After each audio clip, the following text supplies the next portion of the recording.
guys, welcome back to my YouTube channel. ඉතින් මේ video එක අරන් එන්නේ මම කලින් පාරේ වීඩියෝ එකේදී ඔයාලට අරන් ආවේ A level වලට කොහොමද වැඩ කරන්න ඕනේ කියලා. ඉතින් එතනදී මගෙන් කමෙන්ට් වල අහලා තිබ්බා අක්කා කොහොමද A level වල ෆිසික්ස් වලට එකක් ගන්න වැඩ කරේ කියලා. ඉතින් ඊට කලින් මම ඇත්තටම සමහරක් අය මේ වීඩියෝ එක බලන්නේ මගේ YouTube channel එකේ පළවෙනි වීඩියෝ එක වෙන්න පුළුවන්. ඒක නිසා ඉස්සෙල්ලා පොඩ්ඩක් මං ගැන කියන්නම්. ඉතින් මම දැනට රාගා මෙඩිකල් ෆැකල්ටියේ සෙකන්ඩ් ඉයර් ස්ටුඩන්ට් කෙනෙක් විදිහට තමයි ඉගෙන ගන්නෙ.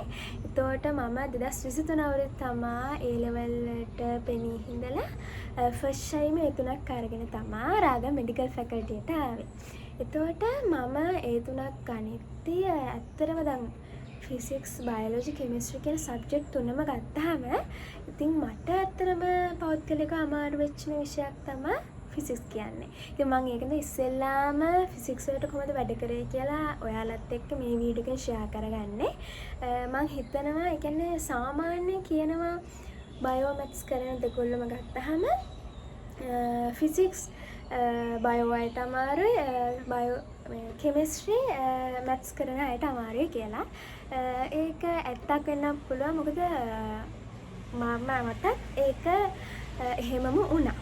ඒ කියන්නේ සාමාන්‍ය පේපර්ස් වල මාක්ස් ගත්තාමත් මගේ ගොඩක් ෆිසික්ස් පේපර් එකට ලකුණු අඩු වෙච්ච අවස්ථා ගොඩක් තියෙනවා. ඉතින් කොහොමද මම ඒක නැති කරගත්තේ? කොහොමද මම ඒක පුළුවන් තරම් මාක්ස් මුලින් ඇත්තටම මගේ 50 ගණන් ඇවිල්ලා තියෙන 40 ගණනුත් ඇවිල්ලා තියෙනවා. හැබැයි මම ඒක ටික වැඩි කරගෙන මම කොහොම හරි අන්තිමට A level වලට ඒක ගත්තා. ඉතින් ඇත්තටම ෆිසික්ස් කියන්නේ concept පදනම් වෙලා හැදිච්ච විෂයක්. ඒතකොට ඒ විෂය තුලදී ඇත්තට ගොඩාක් දේවල් පාඩම් කරගන්න ඕනේ නෑ. බයෝ වගේ දෙයක් එහෙම නෙමෙයිනේ. අපිට ගොඩාක් තියරි කොටස් පාඩම් කරන්න තියෙනවා. ෆිසික්ස් කියන්නේ එහෙම දෙයක් නෙමෙයි. සමීකරණ ටිකක් තියෙනවා, concept ටිකක් තියෙනවා. ඒ ටික ඔලුවට හරියට දාගත්තොත් අපිට අනිවාර්යෙන් ගාන හරියටම හදාගන්න පුළුවන්. එතකොට මම මුලින්ම කතා කරන්නම් ඇත්තටම කිව්වොත් සමහරක් අය කියනවා මගේ රිසර්ච් ඒ කියන්නේ A2යි ෆිසික්ස් වලට ඇත්තටම C එකක් තියෙන අවස්ථා තියෙනවා. නැත්නම් ඊටත් වඩා ඒ කියන්නේ A2ක් අරගෙන ෆිසික්ස් ෆේල් වෙච්ච ළමයි පවා ඉන්නවා. ඉතින් මොකද ළමයි හරියට ක්ලාස් එකක් තෝරගන්නේ නැහැ. ඊට පස්සේ ටික කාලයක් යද්දී ක්ලාස් එකේ හරියට ඒවා තේරෙන්නේ නැති හින්දා ඒ සබ්ජෙක්ට් එක සම්පූර්ණයෙන් අතහැරලා දාලා අඩ දෙක විතරක් කරගෙන. ඉතින් ඇත්තටම A level කියන්නේ හැම කරන්න බෑ. සබ්ජෙක්ට් තුනම අනිවාර්යෙන් බැලන්ස් කරන්න ඕනේ. ඉතින් ඒක නිසා ෆිසික්ස් අනිවාර්යෙන් කරගන්නම ඕනේ සබ්ජෙක්ට් එකක්. එතකොට අනිත් එක තමයි දැන් බයෝ කරත් කෙනෙක්ට ෆිසික්ස් වලට වැඩි ලකුණු ප්‍රමාණයක් ගන්න එක වැදගත් වෙන යාලගේ ඉසෙට් කෝ එකට අනිවාර්යෙන්ම. ඉතින් මගේම යාළුවෝ ඉන්නවා A2යි C එක අරගෙන රාගා මෙඩිකල් ෆැකල්ටි එකට ඇවිල්ලා තියෙනවා. ඒකේ C එක තියෙන බයෝ එකට. හැබැයි එයාගේ ෆිසික්ස් වලට එකක් තියෙන නිසා එයාගේ ඉසෙට් එක ගොඩක් නැගලා තියෙනවා.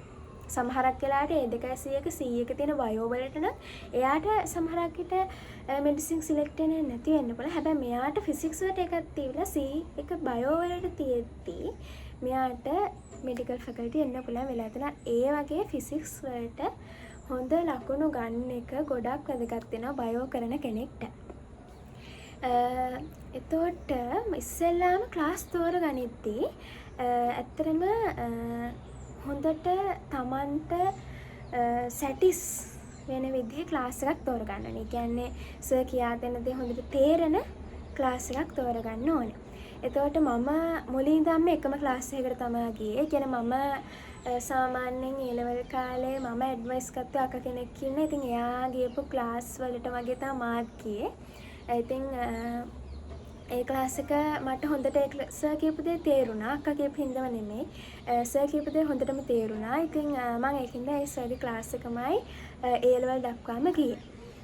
ඉතින් සමහරක් වෙලාවට සමහරක් මට ක්ලාස් මාරු කරන්න වෙලා තියෙනවා. දැන් කියනවානේ සමහරක් අය කියනවා මේ පාඩම අර සර්ගේ හොඳයි මම එයාගේ ක්ලාස් එකට ඒ පාඩමට යනවා.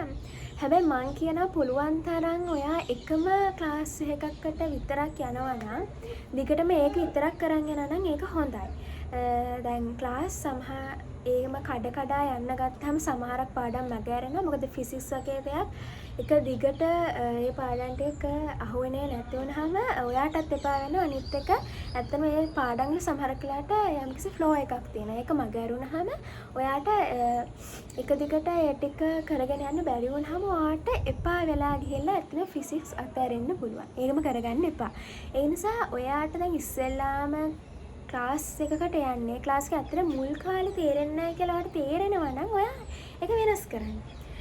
හැබැයි පස්සේ එක දිගට ක්ලාස් දෙක තුන මාරු කරන්න යන්න එපා. ඒකට ඔයාලට ෆිසික්ස් සබ්ජෙක්ට් එකත් එපා වෙලා යන්න පුළුවන්. මොකද එහෙම වෙච්ච ඕන තරම් ළමයි ඉන්නවා.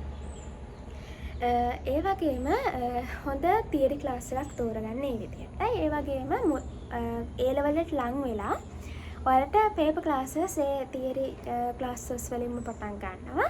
එතකොට අනිවාර්යෙන් මේ පේපර් ක්ලාසස් වලට යන්න. මොකද කිව්වොත් පේපර්ස් කරද්දී තමයි අතන දැන් බයෝලොජි වගේ දෙයක් පේපර්ස් කරන්න ඕනේ. හැබැයි කරන්න ඕනේ නෑ වගේ. මොකද ඒවම තමයි කියන්නේ තියරි කොටස්ම තමයි ලියන්න තියෙන්නේ.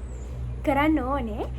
බට් ෆිසික්ස් වගේ දෙයක් පේපර්ස් නොකරන අනිවාර්යෙන් කරන්නම බෑ.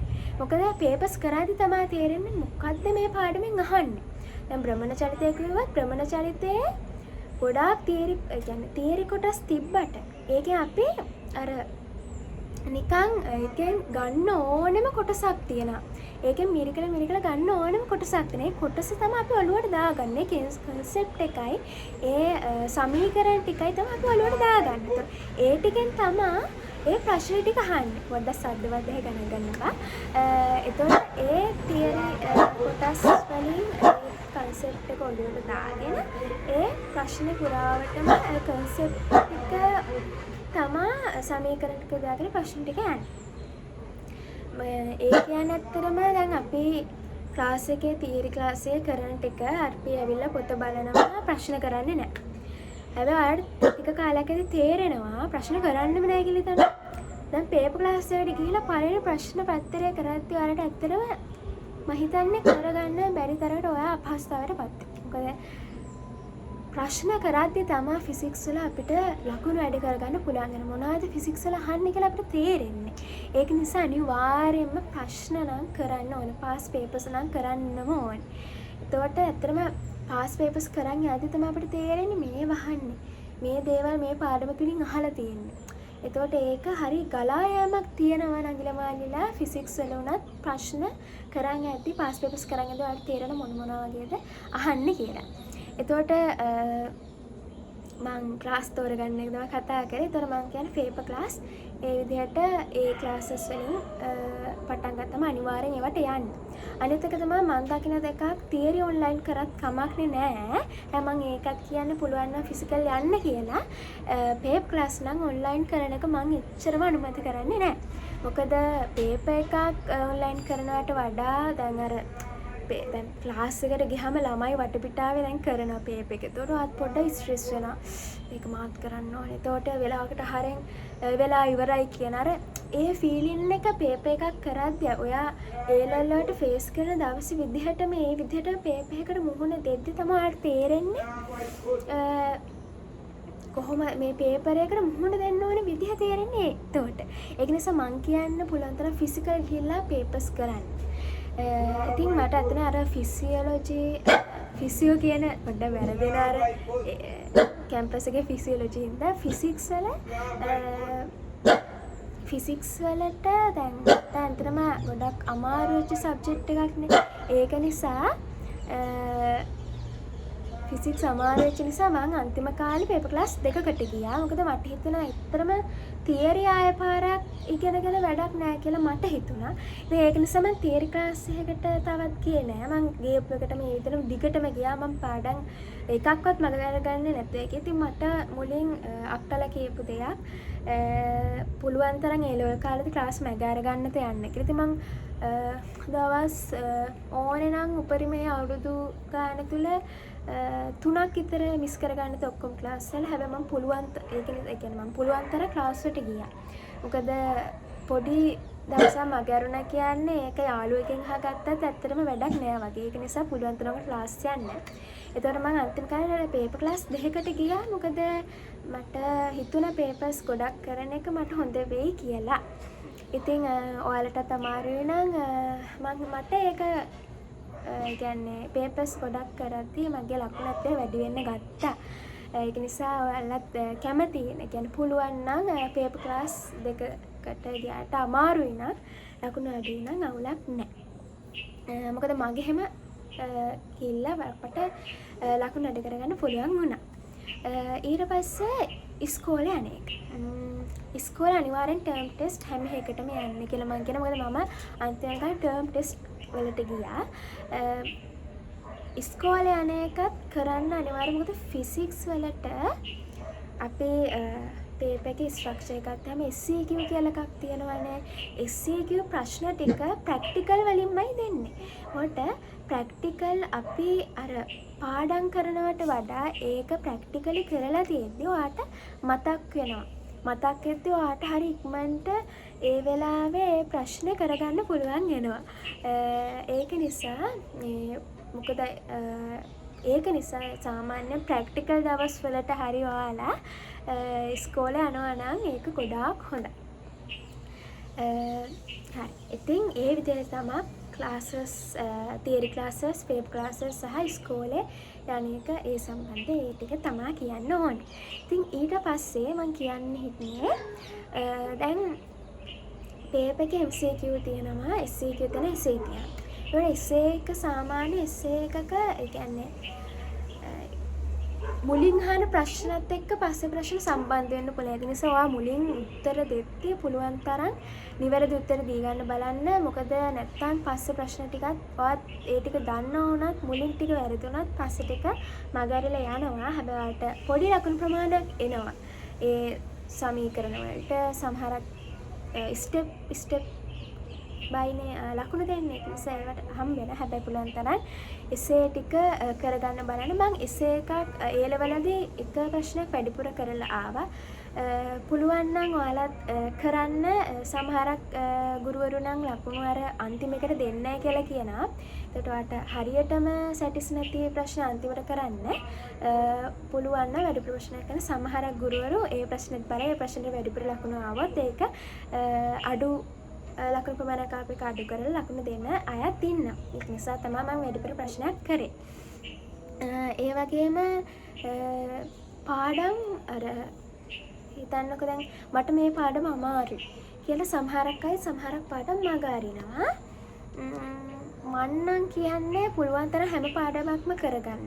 ඒ කියන්නේ ඒ පාඩම තේරෙන්නේ නැත්නම් ඇත්තටම වාට ඒක කොයිම හෝ මාර්ගයකින් ඒ තමා යන ක්ලාස් එකේ ගුරුවරයාගෙන් ඉස්කෝලේ ගුරුවරයාගෙන් නැත්නම් තමන්ගේ යාළුවෙක්ගෙන් හරි අහගෙන එක දැනගන්න පුළුවන් නම් ගොඩක් හොඳයි. සමහරක් විට ඒ ප්‍රශ්නේ MCQ එකක් යන්නේ පේපර් එකේ MCQ ලකුණක් කියන ගොඩක් වටින ලකුණක් නේ. ඒ නිසා ඒක නැති කරගන්න එපා. ඒක නිසා පුළුවන් තරම් පාඩම් ඔක්කොම ටික කවර් කරගන්න බලන්න. සාමාන්‍යයෙන් සිලබස් එක ගොඩක් ක්ලාසස් වල ඉවර කරනවා. ඒ වලට කලින් කොහොම හරි යාලා ඉවර කරනවා. ඔන්ලයින් ක්ලාස් දාලා හරි ඉවර කරනවා. ඒක නිසා පුළුවන් තරම් ඒ පාඩම් ටික මගහරව ගන්න නැතුව කරගන්න බලන්න. කලින් ඒ පාඩම් ටික කරගන්න පුළුවන් නම් අන්තිම පාඩම් හැම ලේසි එන්නින්ද YouTube එක හරහා වුණත් අපිට සමහර ගුරුවරයෙක්ගේ වීඩියෝස් තියෙන එහෙම බලලා හරි කරගන්න පුළුවන් නම් හොඳයි. දැන් සාමාන්‍යයෙන් මම ඒක කරේ බයොලොජි වලට. බයොලොජි මම කලින් සිලබස් එක ඉවර කරගත්තා මාස ගානකට කලින්. ඒක නිසා මට අන්තිම කාලේ ෆිසික්ස්යි කෙමිස්ට්‍රි විතරයි තිබ්බේ. පොඩ්ඩක් වැරදුනා කෙමිස්ට්‍රි බයෝකෙමිස්ට්‍රි. කෙමිස්ට්‍රි විතරයි තිබ්බේ. ඒක නිසා මෙයාට ඒක මට ගොඩක් උදව් වුණා. ඉතින් මම හිතනවා ෆිසික්ස් වලටත් ඒක ගොඩක් කලින් ඉවර කරගත්තත් හොඳ හිටිය ඔයාලට. ඒ වගේම තව දෙයක් තමයි අපි පාස් පේපර්ස් කරද්දී දැන් මුල් කාලේ අපිට සම්පූර්ණ පාස් පේපර් එක හරි පොඩි ප්‍රමාණයක් නේ කරන්න පුළුවන්. එතකොට පේස් රිපෝට් වල MCQ ඒ යුනිට් එකට දාලා තියෙන නිසා ඒක අනිවාර්යයෙන්ම කරන්න. පේසුරු පොත් ටික මාත් කරා ඉවර වෙනකල්ම. ඒකට සමහරක් වෙලාවට ඒ MCQ සමහරක් MCQ කොච්චර කරත් ඒක කියන්නේ ඒක කොච්චර හිතුවත් ඒක එන්නේ නැහැ. concept එක ඔළුවට යන්නේ නැහැ. ඉතින් ඒ වෙලාවට තමයි අපිට රෝසස් සර්ගේ විවරණ පොත් ටික තියෙන්නේ. අනිවාර්යෙන් ඒ ටික රිෆර් කරන්න. ඉතින් එහෙමත් තේරෙන්නේ නැත්නම් සමහරක් වෙලාවට මම YouTube එකේ සමහර ගුරුවරුන්ගේ වීඩියෝස් බැලුවා. ඒ කියන්නේ ඇත්තටම පේසුරු පොත්වල විවරණ තියෙන වීඩියෝස් තියෙනවා YouTube එකේ ඕන තරම්. ඉතින් ඒවා බලලා ඒව හොඳට concept එක ඔළුවට දාගන්න. මොකද වැරදියට අපි ඒක හිතාගත්තොත් පස්සේ දිගටම ගණන් හදන්න අපේ ඒ විදියට. ඒක නිසා එහෙම කරගන්න එපා. හරියට concept එක ඔළුවට දාගන්න. එතකොට පේසුරු පොත් ටික, රොස්සගේ විවරණ පොත් ටික, ඒ වගේම මම මුල් කාලේ ගිහි කියන එකේ සර්ගේ MCQ කියලා ඒව අතන ගොඩක් අමාරුයි. එච්චර අමාරු දේවල් නහන්න. හැබැයි අපිට ගණන් හදුවාම ගොඩක් හොඳයි. ඔයාලට එතකොට ඕනම අමාරු ප්‍රශ්නයක් හදාගන්න පුළුවන් විදියට හැඩ ගැහෙන. ඒක නිසා ඒවත් කරන්න. ඒ වගේම පාස් පේපර්ස් ටික අන්තිම කාලේදී ෆුල් පාස් පේපර්ස් මම 2001 ඉඳන් කළා. 2001 ඉඳලා ඒ පේපර්ස් එකපාරක් නෙමෙයි 4 පාරක් විතර මම කළා. ඉතින් ක්ලාසස් වලත් දෙන්න පාස් පේපර්ස් වෙලාවකට දෙනවා. ඒක නිසා ඒ එකම ප්‍රශ්න කීප පාරක් කෙරිලා තියෙන. ඒකට ගොඩක් හොඳයි. හැබැයි ඒ ප්‍රශ්න ආයෙ කරද්දී මතකෙන් කියන්නේ අරකේ කලින් පාර හතු මතකෙන් හදන්න එපා. ඒ වෙලාවේ ප්‍රශ්න අලුත් ප්‍රශ්නයක් විදිහට අරගෙන ඒ ප්‍රශ්නෙට මුහුණ දෙන්න try කරන්න. ඒ වගේම දෙයක් තමා මගේ මම මුල් කාලේදී ෆිසික්ස් නිකන් ඔයාලගේ ඒක සමහරකට ඇත්තේ මම නිකන් ෆිසික්ස් පාඩම් කරනවා වගේ. දැන් ෆිසික්ස් ඒවා නිකන් concept එක හරියට තේරුම් ගන්න පාඩම් කරනවා වගේ දෙයක් කරන. ඒක නිසා ඇත්තටම මගේ ලකුණු අඩු වුණේ. සෝන 40 ගණන් වගේ ආව 50 ගණන් වගේ ආව. ඊට පස්සේ ඒක නැග්ග ගොඩක්. මොකද මට පස්සේ තේරුණා මගේ තියෙන වැරද්ද මම හරියට concept එක ඔළුවට දාගන්න නැති එක. මම කොච්චර සමීකරණ දැනගත්තත් වැඩක් නැහැ. මම හරියට ඒක ඔළුවට දාගත්තේ නැත්නම් ඒ නිසා ඔයාලත් හරියට ඒක ඔළුවට දාගන්න. හරිද? ඒ වගේම සමහරක් යාට මුල් කාලේ ප්‍රශ්න කරද්දී ඔයාලට තේරෙන්න මේක මොන පාඩමෙන් දාන මේක වෙලා මේක උල්ත චලිතෙන් දාන මේක භ්‍රමණ චලිතෙන් දාන. ඒක නිසා ප්‍රශ්න කරන්න. ප්‍රශ්න කරද්දී තමයි තේරෙන්නේ මේක. ඒ කියන්නේ ප්‍රශ්නේ කියවගෙන යද්දී මේක අර පාඩමෙන් ඇහුවේ. හරිද? ඊට පස්සේ ඒකේ concept ටික සමීකරණ ටික ඔළුවට එකපාරට එනවා. එතකොට ඔයාලට ඒක හරිය පහසුවෙන් හදාගන්න පුළුවන් ඒ ගන්න. ඒ වගේම තමයි සමහරක් වෙලාව මම මුල් කාලේදී ප්‍රශ්න කියවපු ගමන් මම වැඩි දුර හිතන්නේ මම එකපාරට සමීකරණ ගොඩාක් අරගෙන ඒක හදනවා. ගොඩාක් කොලයක් පිරෙන්න විතර හදනකොම උත්තරයකුත් ගන්න. ඒ උත්තරෙත් තියෙන මගේ කර්මෙන ප්‍රශ්නේ. ඔන්න ප්‍රශ්නේ ඊට පස්සේ ප්‍රශ්න පත්‍රය දුන්නා මේක වැරදි. ඉතින් මම අර ගොඩාක් හදලා උත්තරේ ගත්තලා මට මාර සතුටක් ආවට ප්‍රශ්නේ හදලා තියෙන විදිහ වැරදි. ඒ ගැන ඇත්තටම කිව්වොත් ඔයගොල්ලෝ හොඳට බලන්න. ෆිසික්ස් ප්‍රශ්න පත්‍රයේ සමහරක් අතර අහන ප්‍රශ්න අපි කොච්චර ලොකුවට ගණන් හැදුවත් හරි පොඩි දෙයක් හිතන්න තියෙන. හරි පොඩි දෙයක් හිතලා ඒ ප්‍රශ්න උත්තරේ ගන්න තියෙන. ඒ කියන්නේ ඇත්තටම මෙතන තියෙන වැරද්ද මොකද්ද? අපි හරියට පාඩම ඔළුවට දාගෙන නැහැ. ඒක නිසා ඔයාලා හරියට ෆිසික්ස් කියන සබ්ජෙක්ට් එක